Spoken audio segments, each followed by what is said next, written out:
Yes. Okay, perfect, fine. So, uh, after evening, everyone, and thank you for joining us today. It's a very sunny day, as Rohini said, so I appreciate the effort people made to stay inside while it's so warm. So the title of the talk is resistance training, building a healthy body. Um, Here we go. So just a bit about myself, although Rohini's introduced me already. A GP, just about to CCT in Thames Valley, UK. I've trained in powerlifting and bodybuilding since about 2011, which has allowed me to sort of build a considerable amount of muscle for my frame naturally as well. I've graduated from King's College in 2016 in a degree in medicine and a BSc in neuroscience. I've been an ethical vegan since 2017. Member of Plant-Based Health Professionals UK, obviously, and I've been featured in Men's Health Online, a platform called R&T Fitness, as well as the Evening Standard for my what they call a vegan transformation, which is basically just getting in the shape you see there, whilst on a fully plant-based diet. I'm also ambassador for Running on Plants and Climate Games, so you can check those out to learn more about those. And as Rahini said, I was featured in the documentary I Could Never Go Vegan, which isn't out streaming yet, but coming soon. So a bit of an outline about talk. I wanted to go through with everyone the health benefits of resistance training. I'm sure you've heard a lot of the health benefits already, but this is more to look at the evidence, and then kind of explain what resistance training is in itself, some of the terminology that's used around it, and some of the effective kind of principles of resistance training. We'll briefly touch on nutrition for muscle. I won't go into it too deeply because I think we've had a previous webinar from Anita Bean that actually covered this topic really well, but I do want to touch on it. Looking at some of the barriers to resistance training that people face and some of the possible solutions, and then just a quick summary slide at the end. So we all know the 6 pillars of lifestyle medicine, and of course, physical activity is there as one of them. And that sort of encompasses aerobic fitness, like running, cycling, swimming, things that get your heart rate up for a sustained period of time and work the cardiorespiratory system, but also should involve resistance training.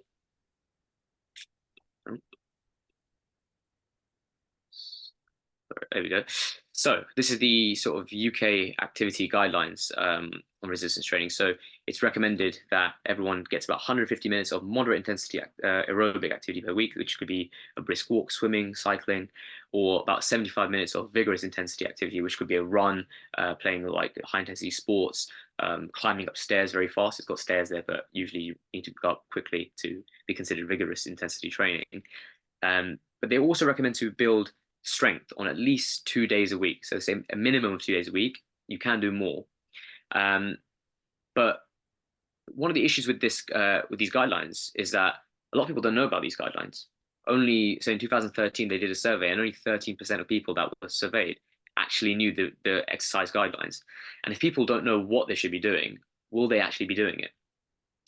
Well, there was a study that was done to actually look at this, and according to the data they found on 275,000 people that they surveyed, only 67% of people were actually meeting the aerobic activity guidelines, and they found that when it came to resistance training, only a small percentage are actually meeting these. So 29% of men, 24% of women were meeting the resistance training guidelines.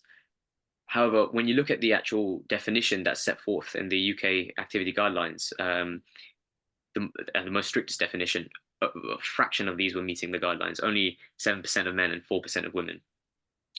And it tended to be that women and older adults were less likely to meet the guidelines. And you can appreciate why this is already a problem. I'm going to emphasize in the talk, but these are the populations that really should be doing resistance training more often.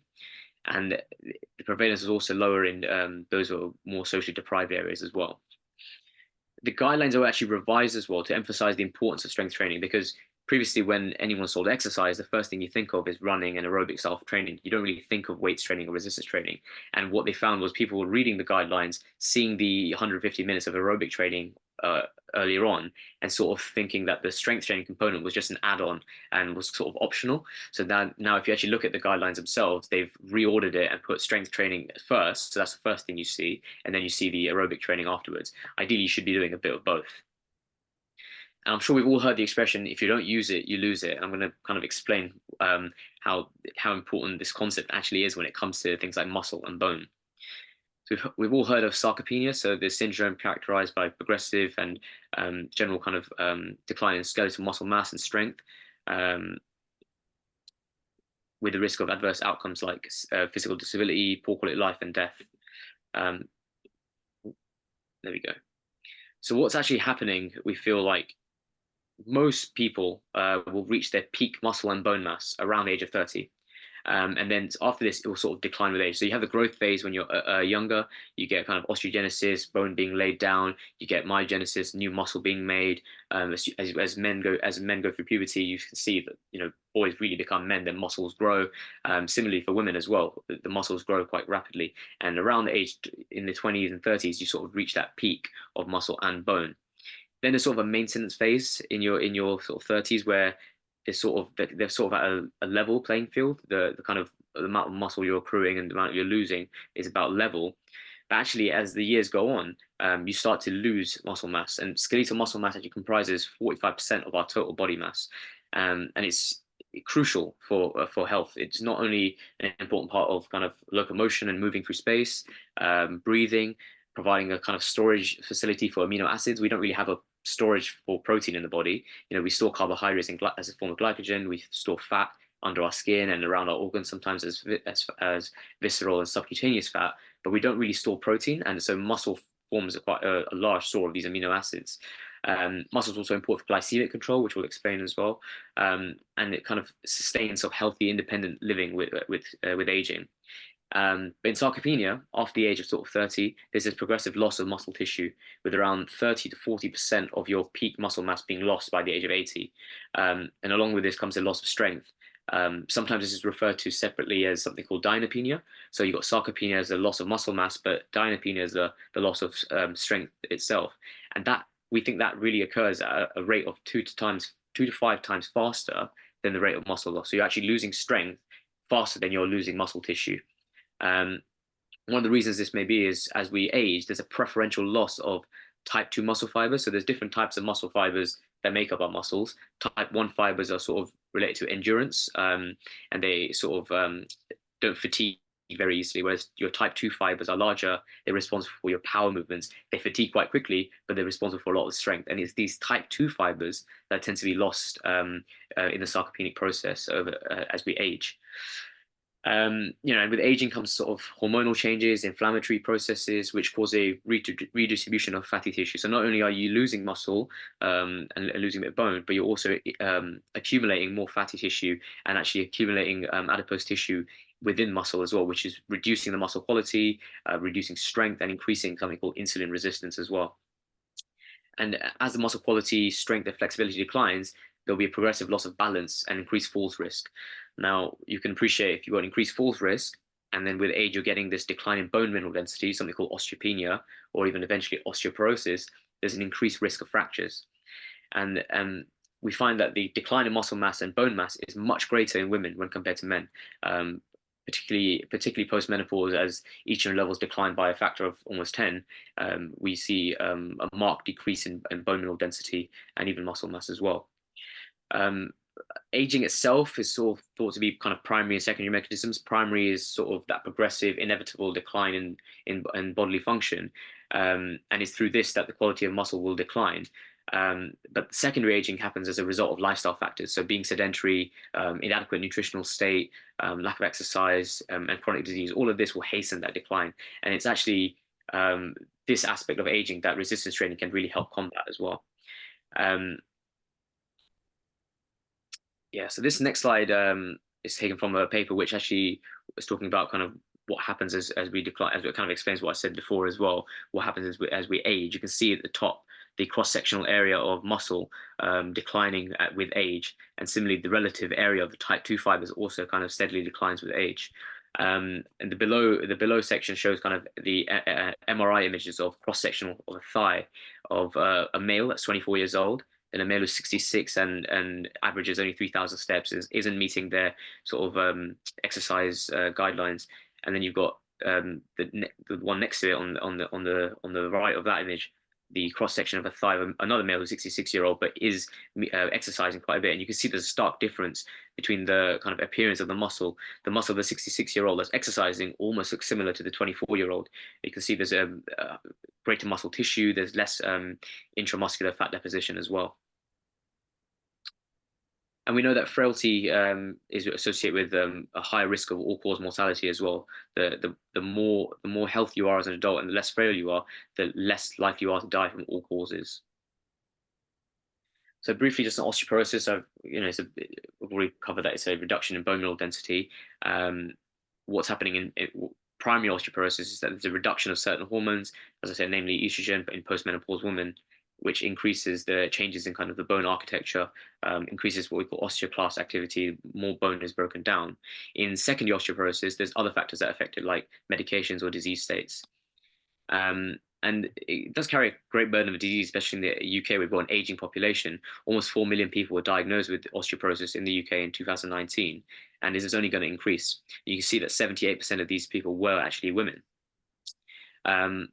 And the lifetime probability of a woman kind of suffering a hip fracture is 13%, and for men it's only 4%. And that may say something for the difference in having women more likely to have osteoporotic bone. And in the UK, survival rates after a hip fracture, the 12 months survival rate is 63% for men and 74% of women. So there's a higher degree of mortality that comes after a hip fracture. And there's around 1,400 fragility fractures occurring every day in the UK, which is also responsible for quite a lot of mortality and morbidity of older adults. The more frail your bone is, the more likely it is to break from something simple as just a fall, which then leads to disability and actually can increase your mortality as well after that. And we know exercise has a positive effect on improving bone mineral density. So this is a brief diagram. You don't need to know all the mechanisms, but it sort of just shows there's various ways by which exercise can indirectly and directly regulate some of the bone remodeling mediators that reduces the risk of osteoporosis and increases healthy bones. So there's sort of mechanical changes that happen, mechanical forces on the bone, because muscles attach to bone, and that's how muscles cause movement. They attach to bones via tendons, and when we use these muscles, or when we do weight-bearing exercises that loads the bone, this mechanical stimulation is then transmitted sort of into these intracellular signals, which promotes this bone remodeling process, and this improves their strength and integrity. And when we've looked at kind of the resistance training and the outcomes on musculoskeletal health, we can see that there is obviously a positive impact. So this paper looked at the outcome on bone mineral density and muscle strength from progressive resistance training in older adults. Exercise training programs prevented or reversed almost 1% of bone loss per year in pre and postmenopausal women as well. And then another meta-analysis of 42 randomized control trials showed that resistance exercise improved physical function and strength in older adults with sarcopenia. So even older adults that have got the sarcopenic process already happening, when they're put through a program, resistance training program, under supervision, they can have increased gains in muscle strength and physical function. So beyond the kind of benefits on musculoskeletal system, there are benefits on other bodily systems, namely cardiovascular systems. So cardiovascular disease is the biggest killer of humans, and typically when people think of cardiovascular health, they think of aerobic exercise. But actually, resistance training has been linked to improvements in cardiovascular disease outcomes.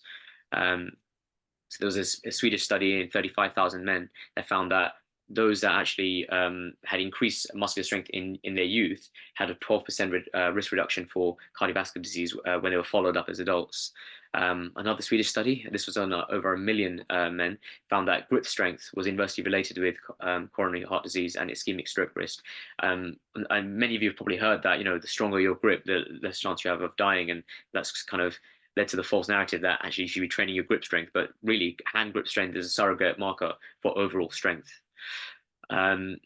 There's data from the UK Biobank, which analyzed over 370,000 participants and found that for each 5 kilogram increase again in hand grip strength, there was a 19% relative risk reduction in developing heart failure. And then another longitudinal cohort study done on over 1,000 men found that those that were able to complete 40 push-ups had almost a 96% reduction in cardiovascular disease events compared to those who completed only fewer than 10. So the stronger you are, the less likely you are to die from heart disease, it seems. And obviously, independent of that, there's a effect on the cardiovascular risk factors as well. So, stronger people are, or the more muscular strength people have, or if they engage in resistance training, the reduced risk there is of excess body fat. And this was found in a study on 3,200 men. There was another literature review as well, in 2011 by Strasser, and I can't pronounce the surname of it, the second person. I think it's Schosberger, concluded that resistance training is at least as effective as aerobic endurance training in reducing some of the major cardiovascular disease risk factors.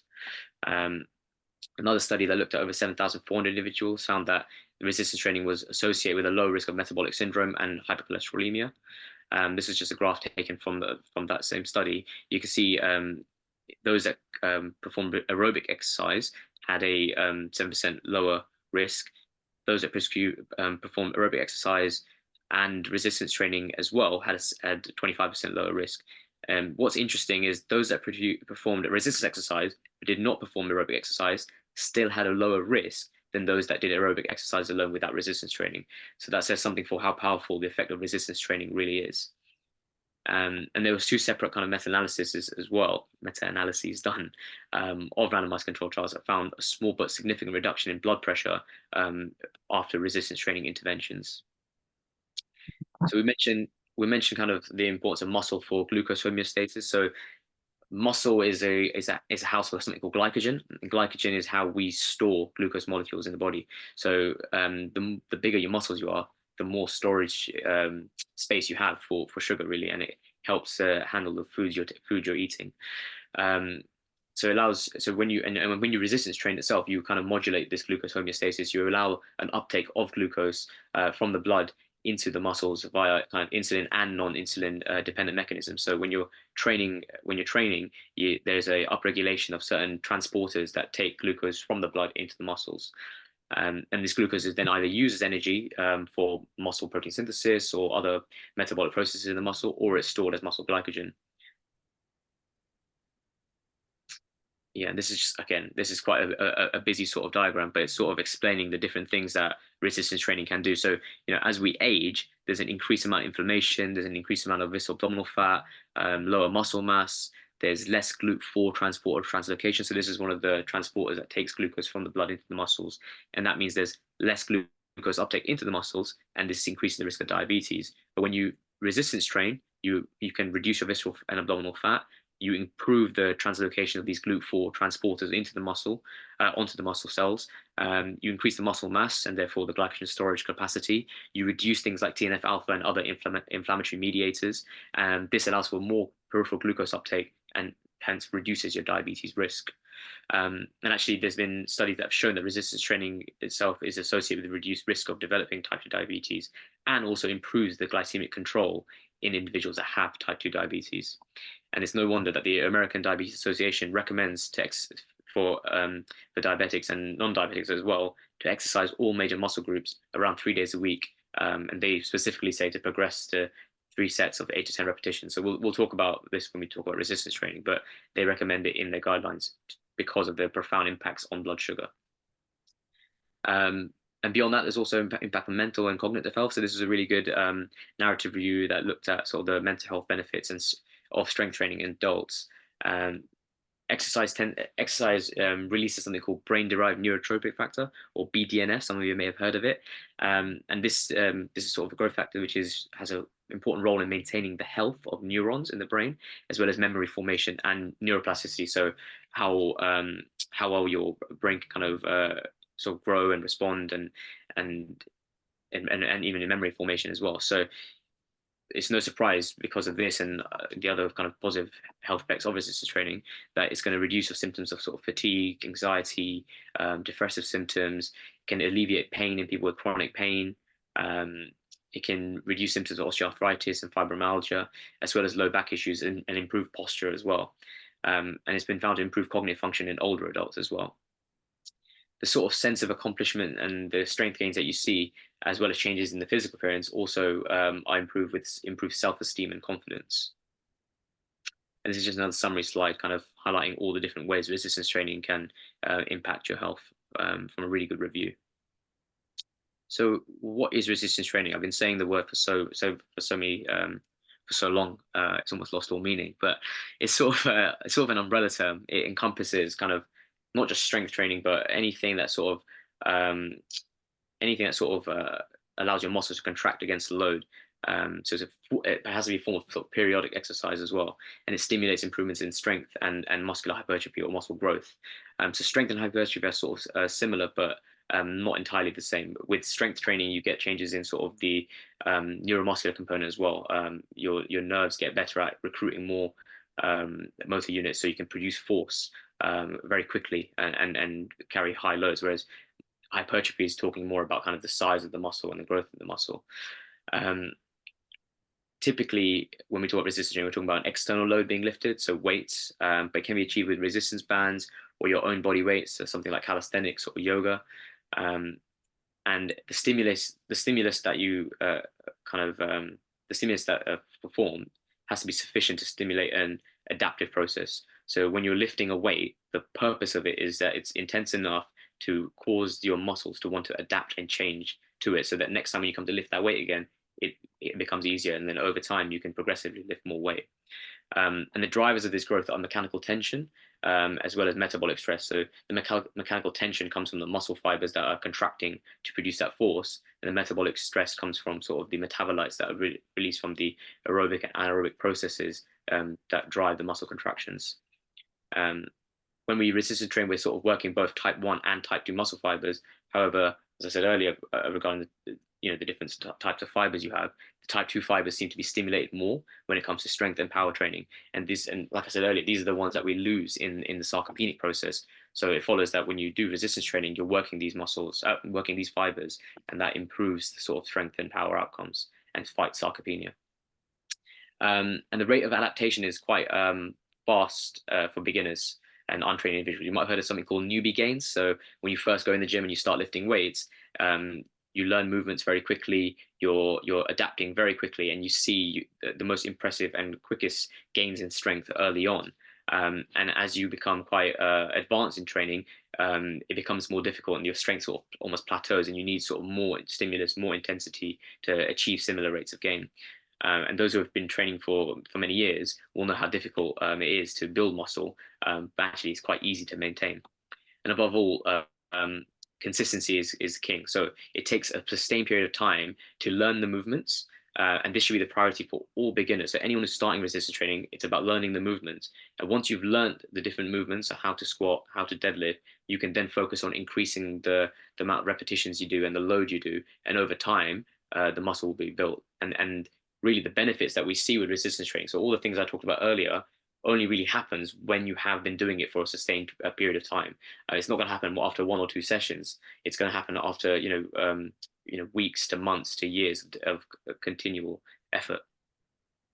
So some of the terminology, some of the terms you may have heard. So when we talk about muscular contractions, there's typically 3 types. Concentric, so muscle shortening. So when you bring something towards you and you contract your bicep, that's the concentric portion. When you hold it, so when you hold something like that, it's the muscle is sort of static, that's isometric, and then when you're lowering a weight with the bicep, that's your sort of eccentric, so muscle lengthening. And there's 3 types of muscle contraction happening throughout that movement. We talk about repetitions. That's the one single execution of a chosen exercise. So picking a weight up and lifting it once, that's one repetition. And it describes the picking up and lowering down aspect of it. So that'd be one repetition. And then picking up again would be a second repetition. And clusters of these consecutive repetitions are then termed sets. When we talk about volume, that's the number of sort of repetitions multiplied by the sets performed. The load is, of course, self-explanatory, the weight lifted, and volume load is typically what is known as the amount of repetitions and sets you perform multiplied by the load lifted. And typically progressing this over time is what's gives you a good indicator of progression. So when you increase your volume load over time, your muscles will increase, and this is sort of known as progressive overload. Intensity is how hard someone is working. So how hard you are working during the workout. Are you going to failure? So failure is when you cannot perform another rep with good form. You've reached muscular failure.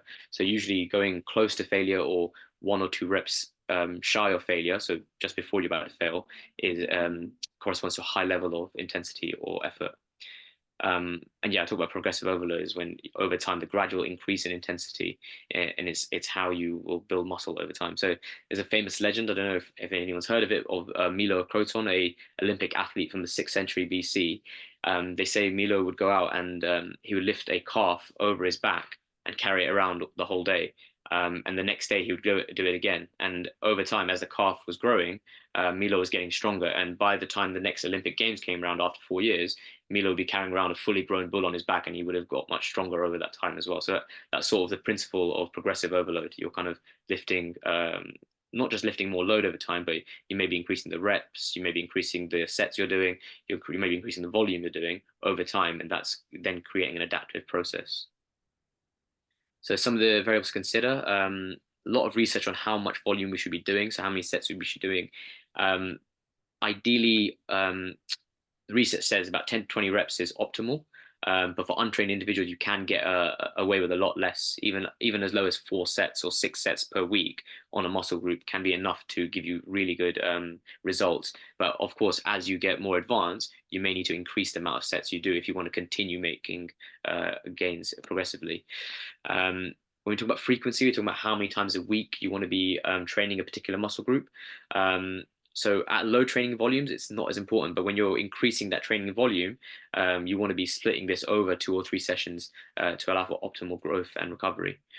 The load lifted is important because if you're just lifting the same 1 kilo dumbbells, it's fine when you're starting out. But if you're doing that all the time forever, then you're not really progressing. And actually, the heavier loads are what's going to lead to more neural adaptation, increased mechanical tension.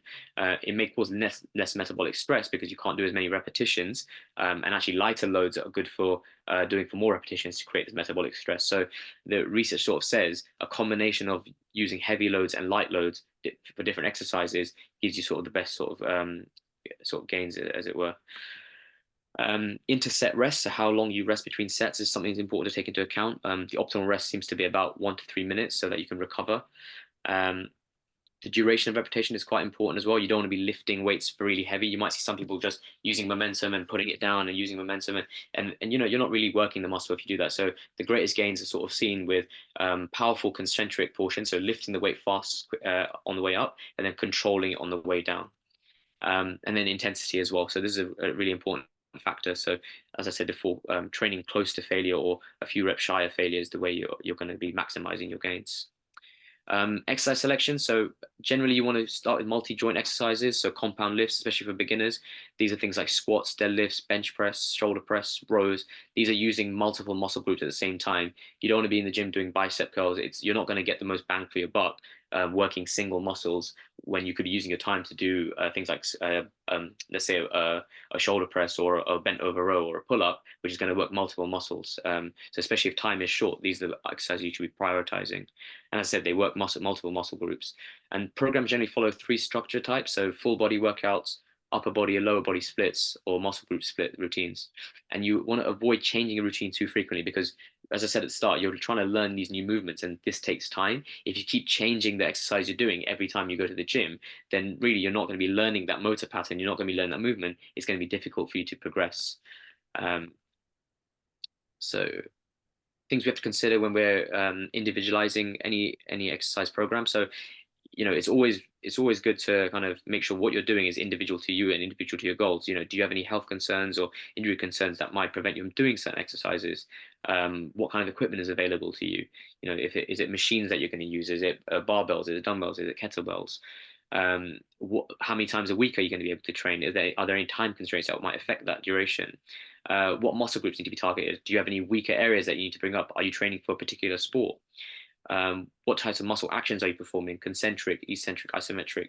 Depending on, again, your training age and how long you've been training for, you may need to vary what you're doing here. If you're coming out from injury, then isometric exercises might be more important. And again, yeah, if you're training for a sport activity, what are the common most sites of injury, and do you need to strengthen these areas to prevent them? This is sort of an example of a 3 times a week sort of training program. So sort of training full body 3 times a week. what you'll notice there is on the days that you're not training, you might want to do some active recovery. So it could be either aerobic exercises or it could be stretching or walking. But it's important that you're giving your body enough time to rest between these exercise sessions. Usually we say between 24 to 48 hours is the optimal amount of rest you want to take between working the same muscle group again. If you're able to work out 4 times a week, then splitting up into an upper body, lower body session might be beneficial. So again, if you do upper body on Monday, you're not going to hit the same muscle groups again until about Thursday, giving enough time for the muscles to recover. So your muscles aren't growing in the gym. In the gym is where you're providing the stimulus. You're creating that mechanical tension. You're creating the metabolic load. You're stimulating the muscle to then want to adapt and change. And it's actually outside the gym when you are sleeping and eating that you're going to be recovering. And what promotes recovery as well is something like active recovery, like walking, moving, getting some movement in the day. Our homes and lives, the time they are born, Someone on mute. that the purest part of our soul. I think someone needs to mute their. I'll carry on, but someone needs to mute their thing. Oops. Recovery considerations. So the amount of volume of work you're doing over time. So the more you train, the more fatigue accumulates over the week, and you need to manage this well to avoid burning out. What a lot of people end up doing is they will train hard for a few weeks in a row, and then they'll take a scheduled deload week. Which means for that week they might reduce the intensity of what they were doing by almost half. They might do half the load they were doing or half the number of sets and reps. But essentially, you're trying to give your body a chance to recover before you go through a heavy sort of few weeks of training again. Sleep is really important, really crucial to training. If you're not sleeping at least between 7 to 9 hours, some people get away with 6, but if you're not having a good at least 7 to 8 hours of good quality sleep, then you're really going to be struggling to make good muscular gains because sleep is where a lot of the recovery and adaptive processes occur. Stress management is really important. The more stress you have in life from busy work, relationship stress, any kind of stress on the body is going to reduce your recovery capacity. Age is a big factor as well. The older we get, the harder it is for us to recover. Younger people tend to recover much quicker than older people. Just a part of aging itself and the hormonal processes that happen, especially post-menopausal women. The declining estrogen that happens is thought to reduce the recovery from resistance training. Similarly with men, as we age as well, the testosterone tends to go down and the recovery process becomes a bit harder. Presence of chronic disease, so people who are unwell or have chronic disease like type 2 diabetes, they tend to have an issue with recovery as well. So you have to manage the amount of work and volume you're doing. And of course, nutrition and hydration. So muscles are about 76% water. So if you're not well hydrated, you're not going to have a good training session. So you need to make sure you're staying well hydrated. And of course, nutrition is as important as the training when it comes to progression. So obviously, I'm an ethical vegan, and this is plant-based health professionals, and we don't promote eating meat or animal products. So how do we get our protein? Are we sure we're getting enough? So with muscle protein synthesis, so resistance training actually acts synergistically with protein ingestion. Every time you have a meal and there's enough protein in the meal, you will stimulate muscle protein synthesis. When you time that with resistance training, the sort of effect on muscle protein synthesis is even greater. It's thought that you need about 20 to 40 grams of good quality protein with adequate energy to stimulate muscle protein synthesis maximally. And this increase in MPS is sustained for about 1 or 2 hours after protein ingestion, and it's thought to be sustained for 48 hours after resistance training. So after you train for the next 48 hours, you're at an increased sort of capacity for muscle protein synthesis. And the ingestion of protein also blunts muscle protein breakdown. So at any one time, your muscles are breaking down protein, but also building protein, and they're occurring at the same time. And we want to be in a more anabolic situation where we're improving or increasing the protein synthesis rather than protein breakdown. Ideally, the protein meal should contain all essential amino acids. So there are 9 essential amino acids that we need to get from our diet, and the meal should contain all 9 to maximally stimulate muscle protein synthesis. The most important of which is the branched chain amino acid leucine, which is the main driver of muscle protein synthesis. So it's thought you need about 2 to 3 grams of this branched chain amino acid to maximally stimulate MPS. And when it comes to the hierarchy of importance, total protein seems to be more important than distribution, and it's more important than protein quality as well, and the timing of the protein meal. So total protein consumed throughout the day is the most important thing driving recovery after resistance training. So this is taken from the International Protein Board, and I know the RDA is 0.8 grams per kilogram, but we know that this is just to avoid deficiency, and it's not recommended for general or good health. Certainly, it's not recommended if you are resistance training. Um, Anyone that is trying to prioritize general health and fitness and exercise and is resistance training, the data from kind of meta regression studies found that you want to be around 1.6 grams per kilograms body weight. And that's what I usually tend to advise people to stay at. There is some evidence that having above that level is beneficial if you're in a calorie deficit, but on the whole, making sure you get around 1.6 grams per kilogram is a safe bet. And in older adults, there's a PROT-AGE study as well by Professor Stuart Phillips that suggests that even older adults that aren't resistance training should get between 1 and 1.6 grams per kilo. But especially if you're resistance training, you want to be getting 1.6 grams per kilogram. This is to make up for the sort of when you're aging, there's more catabolic processes going on, there's sarcopenia going on, and to account for this, you want to be increasing your protein intake. And there's a really good helpful fact sheet on Plant-Based Health Professionals UK, I think made by Claire, and I think a few other people did help make this one, but it's a very good fact sheet on where you can get your protein. You can see there's so many different places that we can get a good plant-based source of protein, like tofu, tempeh, beans, lentil-based or legume-based pastas. Um, Protein powder as well is a good source of quick and easy and convenient protein as well. So yeah, there's no reason you shouldn't be able to get a good source of plant-based protein. And I made this slide a long while ago on kind of an example protein meal plan, but what you could do for breakfast, having oats with soy milk and some seeds, you've got 28 grams of protein there. For lunch, you could have a Buddha bowl with tempeh and some more beans and quinoa, 40 grams protein in that. For a snack, you could have 200 grams of soy yogurt with some flax seeds, that's 14 grams of protein. Dinner, lentil-based pasta with mixed vegetables, that worked out at 30 grams protein. So a total of 112 grams, which sounds like a lot, but for a 70 kilogram individual, that is 1.6 grams per kilo, and you've got your total amount of leucine for the day as well. And when it comes to plant protein versus animal protein, what's the performance outcomes? What does the studies say? So we had an interventional study published last year, which found that there was no difference between muscle protein synthesis between omnivorous and non-omnivorous groups, and they were both consuming quite high protein at 1.8 grams per kilos. Another study from 2021 looked at kind of habitual vegans and omnivores, put them through a kind of resistance training program, kept their protein at 1.6 grams per kilogram a day, and found no difference in muscle mass, size, or strength between the two groups. And another kind of cross-sectional study looking at 56 kind of lean, physically active women found no difference in muscle strength. And in fact, the vegans had better endurance as well. And all the participants were eating above the RDA for protein.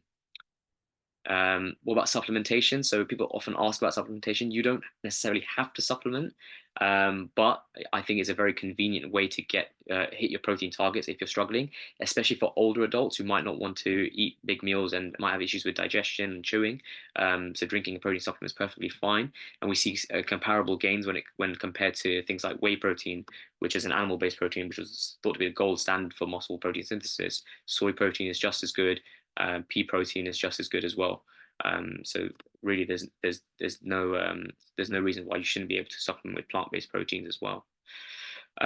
Beyond protein, we want to make sure we're getting enough energy in the form of carbohydrates and fats. So if you're trying to build muscle, you want to be sort of in an energy surplus.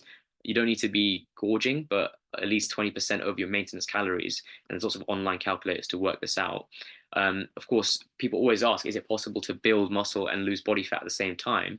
And I will say that people that have got a high level of body fat to lose, if they're in a calorie deficit and they're quite early on in their training journey, they can build muscle and lose body fat at the same time in a calorie deficit. But people who are leaner, if they're in a calorie deficit, you will lose a bit of lean muscle tissue if you try to resistance train without increasing your calories.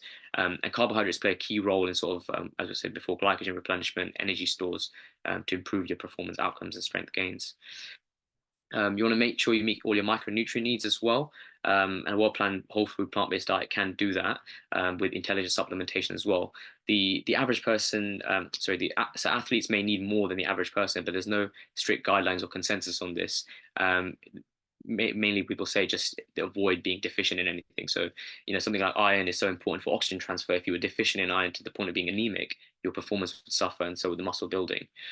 So yeah, make sure you supplement intelligently, especially as vegans, B12, and vitamin D as well, because vitamin D plays a key role in muscle health and bone health. Omega-3 fatty acids an interesting one. So we get the omega-3 fatty acid ALA from plant sources like walnuts, flax seeds, chia seeds, and hemp seeds. But DHA and EPA are really only found in marine sources like fish. Of course, you can get them from microalgae, which is what the fish eat. I myself do take a microalgae supplement with DHA and EPA, and it's thought that omega-3 fatty acid supplementation may actually increase muscle strength. But the meta-analysis from 2022 didn't found that it impacted mass and function, but did improve strength. There's other studies that do show that it does impact mass as well and performance. So I would say if anyone's not meeting their omega-3 fatty acid needs for the day and are resistance training, it may be something to consider supplementation. Other supplements, creatine, which is really important, and it's the most heavily research supplement out there. Provides a ready energy source for improved kind of power and performance. It's got benefits beyond hypertrophy as well, so on bone health, cognition, and inflammation. I myself take 5 grams a day, and I have done for the last 10 years, I think. No ill effects yet. Beta alanine, which is another supplement, which again, not everyone needs supplements, but this one does help to buffer sort of lactic acid and delays the onset of fatigue, which may help improve kind of endurance training. So, what are the sort of barriers to resistance training? Lack of knowledge is a big one. Kind of people being unsure about what exercises to perform. Where do I start? Where do I begin? That's always a big one for anything new. Fear of injury. People are obviously frightened of getting injured, and if they've got existing injuries, then they may feel like they don't want to go to the gym because it will exacerbate those injuries. Time constraints is a big one. How can I make time to go to the gym? People think that you need hours and hours, like Arnold Schwarzenegger used to spend, 4 6 hours a day in the gym. We're not trying to be Arnold Schwarzenegger. We don't need 4 to 6 hours in the gym. You need a lot less than that to get the type of gain we want for good health. Um, Lack of motivation is another one. So some people really struggle just to stay motivated, especially without seeing immediate results. As I said before, building muscle takes a lot of time. It takes years really of sustained effort. In the first couple of weeks, you may not see much, but definitely after a few months, you will see noticeable differences. After a few years, you look like a completely different person. So people struggle to see, these immediate results and then lose motivation.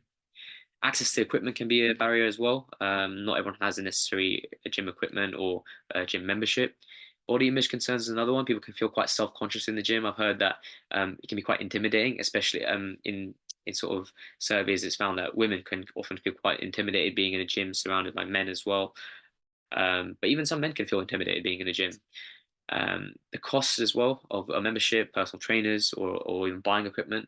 All of these things are something to consider. So, what are the solutions? So, combating that lack of knowledge, education is key. Attending a talk like this, learning more about resistance training, looking at online tutorials, fitness apps, hiring a personal trainer to create a plan for you. Um, with regards to injury, you want to start slow and progress gradually. You're not going to when you're going to run, if you're ever going to run a marathon, you're not going to just start running a marathon. You're going to start slow and progress up. Similarly with weights, you're going to start with light weights, learn the movements, learn the simpler exercises, and then over time you want to progressively increase that intensity as you build strength and confidence. In people that train, we have a saying which is leave your ego at the door, check your ego at the door, which means you don't want to go into the gym and lift with ego. You don't want to, because that's a surefire way to really injure yourself. If you try lift a weight that your body is not prepared for, you're going to hurt yourself. So time constraints. There's a really good publication called No Time to Lift by Brad Schoenfeld. This is a graphic taken from that.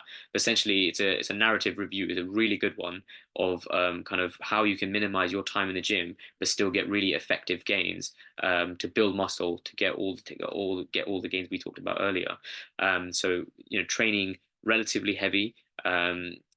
You focusing on those multi-joint exercises, using sort of things that increase intensity like supersets or drop sets and rust pause training. So this is explained in quite a lot of detail in the review, but there are ways you can basically train twice a week for 30 minutes and get still really good gains.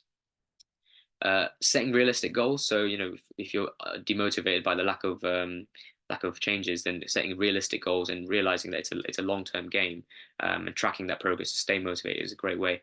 It provides a sense of accomplishment once you achieve this, and encourages that consistency as well. Having a support system is really good. So if you're not motivated, having a friend that you can go with, or joining a fitness class or an online community, this provides a lot of encouragement and accountability. And we see it all the time. This is the success of CrossFit gyms can be attributed to this. You see people, they join a CrossFit gym, they become part of the community, and they really love it. They're motivated by the others around them. They stay accountable, and they carry that on throughout their lives. Um, to kind of combat the lack of access to equipment, home workouts is really good. So during lockdown, gyms were all closed. A lot of us had to train indoors. So having access to sort of a cheap set of dumbbells or resistance bands was really good. It allowed me to retain a lot of the muscle that I had. But yeah, when gyms open, I was very grateful for that, because there is nothing quite like a gym. But you can create quite difficult exercises at home, especially bodyweight exercise as well. So if you look at people that do calisthenics in the park, they don't use any equipment; they're just using their body as the weight. Um, Regards to that kind of body image, keeping a positive mindset and practicing self-compassion as well, not beating yourself up, not comparing yourself to other people. A lot of people get into training for the aesthetics. They want to lose fat, they want to gain muscle, but this sort of thing can sort of create this almost narrow-minded view on things, and when you don't see those sort of results, you quickly get quite disheartened. But actually looking beyond the aesthetic part of it, and actually think about the improved health, improved strength, mood, function, all of these things, focusing those can really improve your sort of mindset around all this sort of thing. Um, and yeah, budget friendly options, looking for kind of budget gyms, cheap gyms, free community fitness programs, or just invest in some really cheap stuff to use at home as well. You don't have to join an expensive gym. So really quickly, common myths. So children shouldn't lift weights. Well, children as young as 5 can actually lift weights, and contrary to the belief, it does not stunt growth. Um, Women who lift weights become bulky. Well, women tend to have a lower anabolic response actually. So really, they should be training the same as men. They could train the same as men, and they will not. I promise you, when we don't have an epidemic of bulky women who go to the gym, that is just not a thing. It's obviously a myth that's perpetuated by society, and it's created this whole fearful narrative that women shouldn't train in the gym. They should just do aerobic training, and this is probably why a lot of women don't go to the gym, because they're afraid of becoming, outwardly appearing like a man, which is just not going to happen. Um, Lifting weights reduces flexibility. Again, there's no sort of evidence for this, especially if you lift to a full range of motion, you can actually improve your flexibility. Elderly people shouldn't lift weights. I think we've put that to bed. Elderly people definitely should lift weights, provided it's done under supervision and in a safe way. And this is going to improve their strength, function, and bone health. You need supplements to see results. Supplements provide very, very little in the way of results. Maybe it's that 1%. You definitely do not need supplements to see results. You need to prioritize your overall nutrition, hydration, recovery, and sleep, and train consistently. And high protein diets being bad for kidneys. I'm sick of hearing this one, and I hear it all the time. You can eat even as high as 3 grams of protein per kilogram, and it's not going to harm healthy people's kidneys. I don't recommend it, of course. I recommend people stick to the lower number of 1.6 grams per kilo, but really, anywhere above the RDA is not going to harm your kidneys, up to even 2 grams per kilo in people with healthy functioning kidneys. So if you do have renal function issues or issues with protein metabolism, then you need to speak to your physician. If you're seeing a nephrologist about kind of how to tailor your protein intake. But people with healthy functioning kidneys do not need to fear it. So that's a whistle stop tour. So summary. So we've explained why musculoskeletal functioning is vital for healthy aging. Resistance training improves your muscular functioning, improves bone density, reduces frailty, improves your cardiovascular and metabolic health, as well as your cognitive and mental health. Encompasses a range of exercises which stimulate an adaptive process in skeletal muscle and leads to the growth of muscle tissue as well as strength. When you first get started, it's important to educate yourself, seek guidance, start slow, learn the movements, progress gradually, but also make sure you're challenging yourself to make sure you're making progressive gains. And to reap the real benefits that we've discussed today, you need to stay consistent enough to build that muscle and strength. And recovery is almost as important as training itself. Prioritize active recovery, rest, good quality sleep, nutrition, plant-based nutrition, of course, and hydration.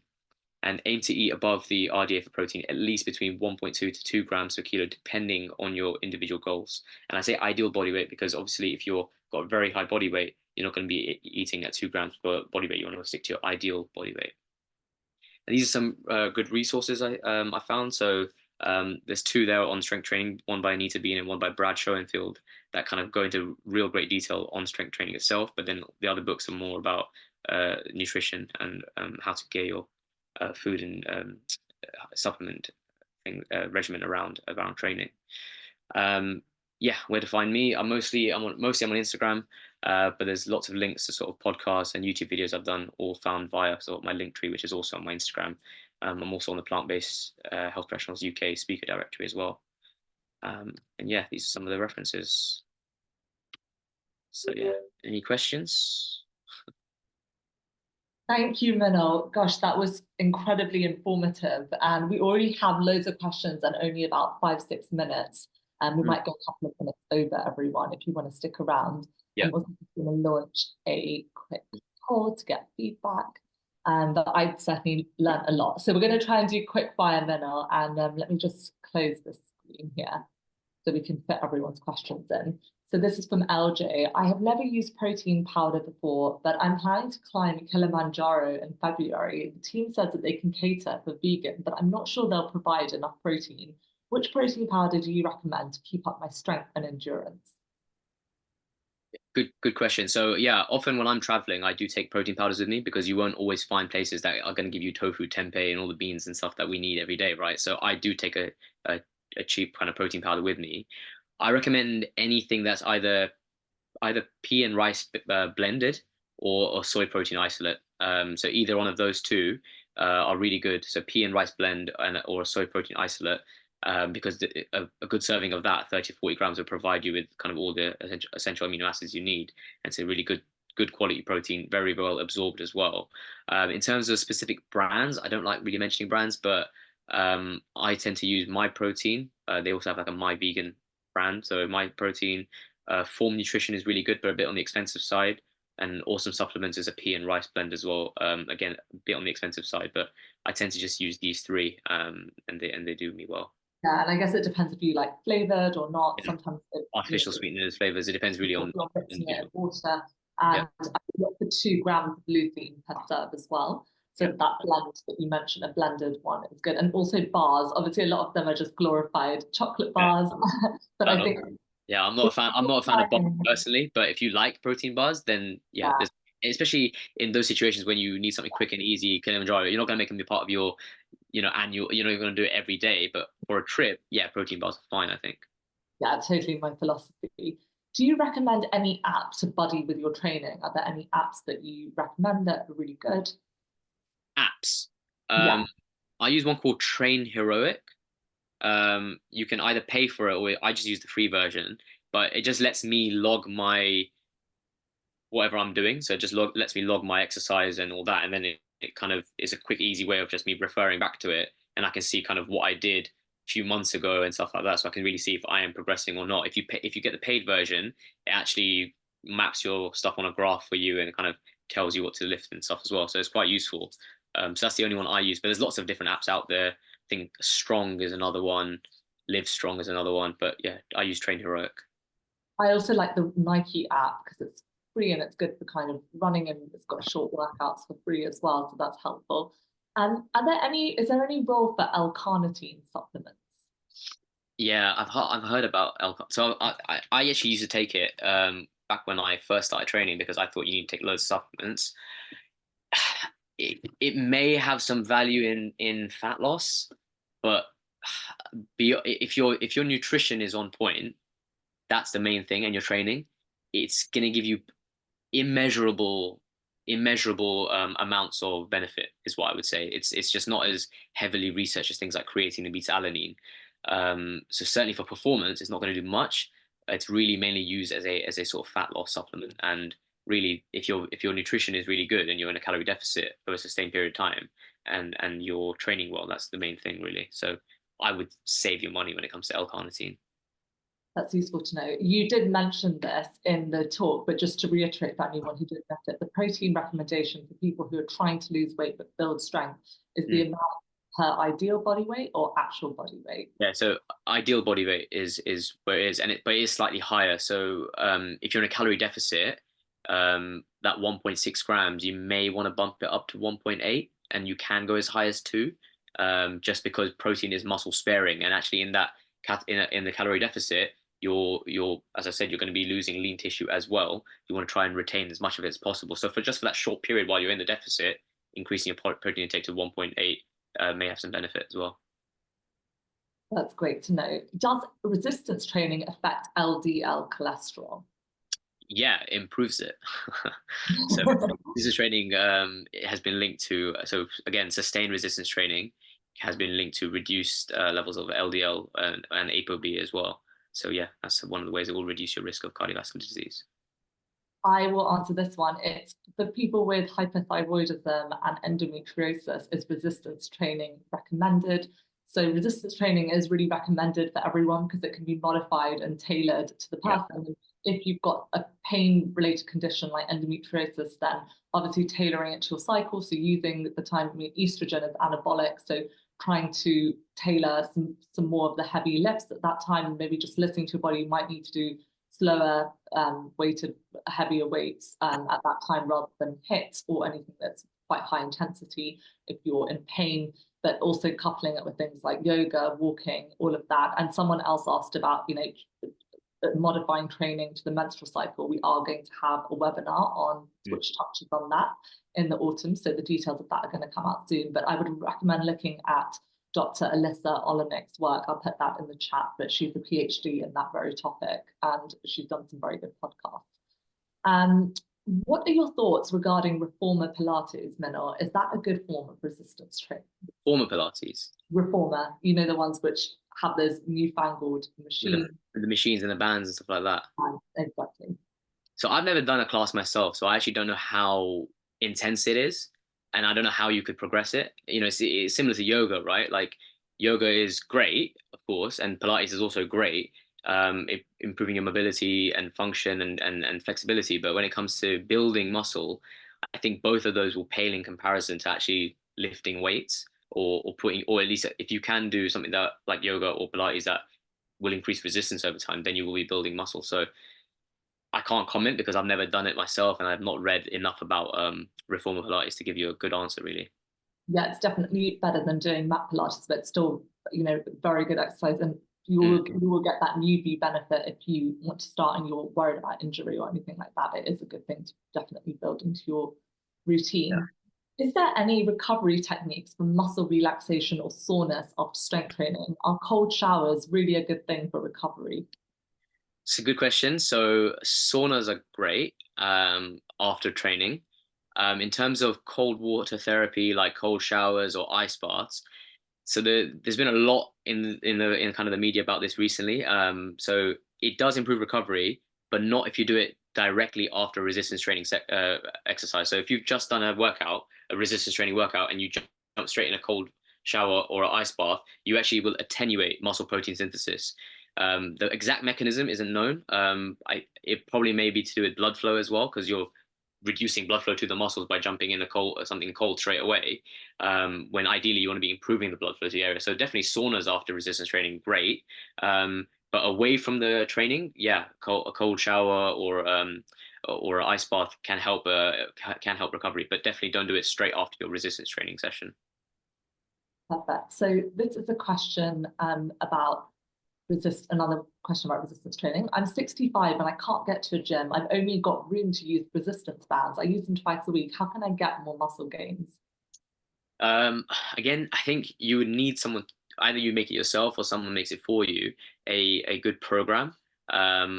Resistance bands are great, but you need to find a way of then progressing it. Either you buy stronger resistance bands, or you can use tools around the house that carry weight. So I remember when I first got into things, I used to get a heavy rucksack and hold it and do squats with it. I used to put it on my back and do squats with it. I used to put it on my back and do press ups and things. So there are ways you can sort of progress to doing sort of body weight things and make things a bit more challenging over time. But again, you'd have to sort of write it down so you have a program.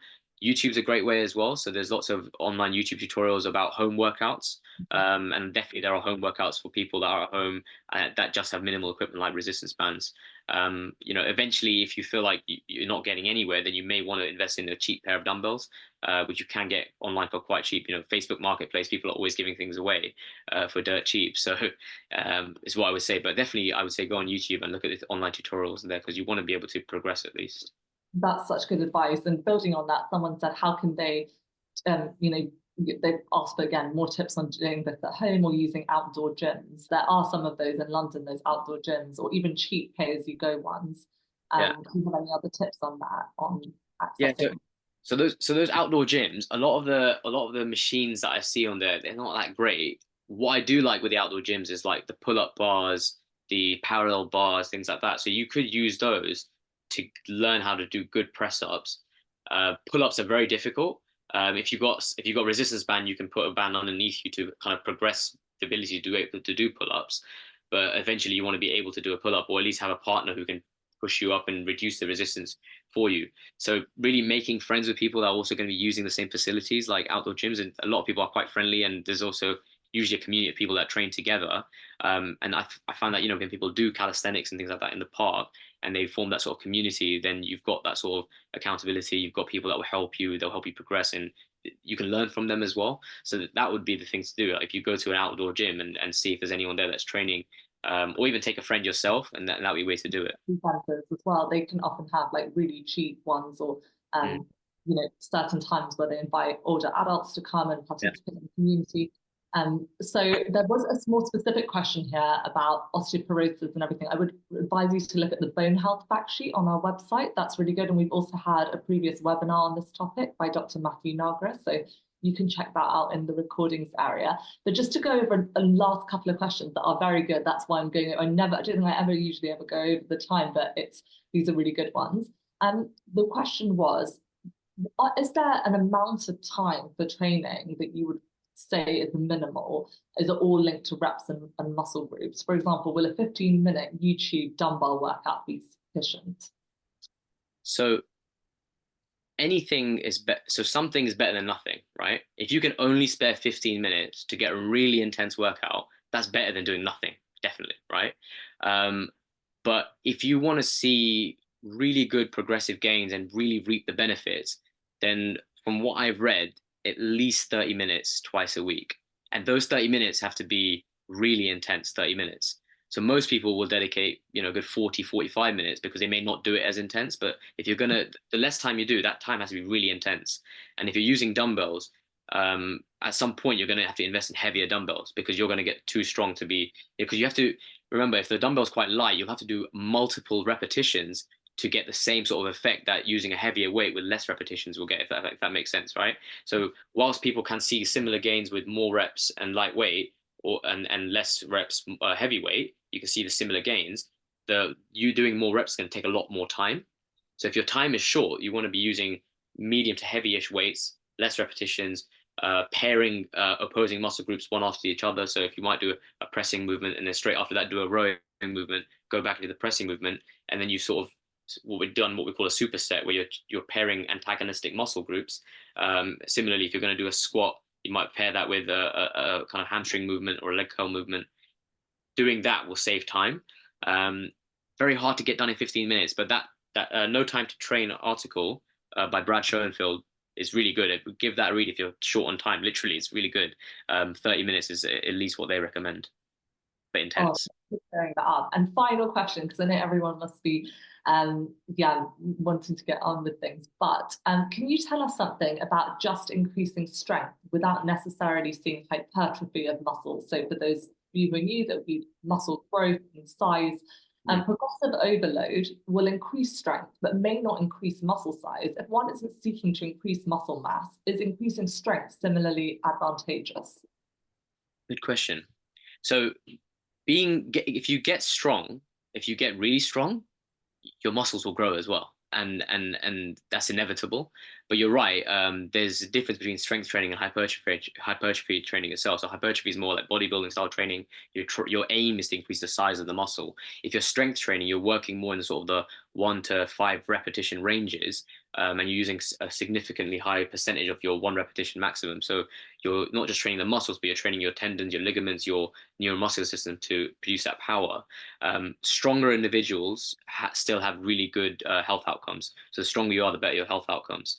But your muscles will still grow, but you're right, they won't grow at the same rate as if you were doing specific hypertrophy-based training. So I guess was the question, will you still see the benefits? Because you definitely, yeah, you will see the benefits. Is it as good as? Yeah, it's as good. It's as good because your muscles will grow, and not only that, you'll be strong. You're working those type 2 muscle fibers as well, the ones that we want to keep as we get older. And as you get older, we know that what goes down quicker than size? Strength. So strength is going down quicker. If you're stronger, you've got a bigger base to build from. It's like you're depositing into this savings account, for your retirement, and you're getting stronger and stronger and stronger. If you're really strong, when it starts going down, you've got a really good base to start from. So yeah, you'll preserve that well into your adulthood, and you'll have more function as well. So yeah, focus on getting strong. Yeah, that's really good. I guess that's why you do see sometimes people who are just yogis who are incredibly strong, but they might not actually have they might not have big muscles to look at, but they are very strong at doing all kinds of things with their body weight or whatever. But as you said, most of us will tail off at some point, and we need to load our muscles sufficiently with weight.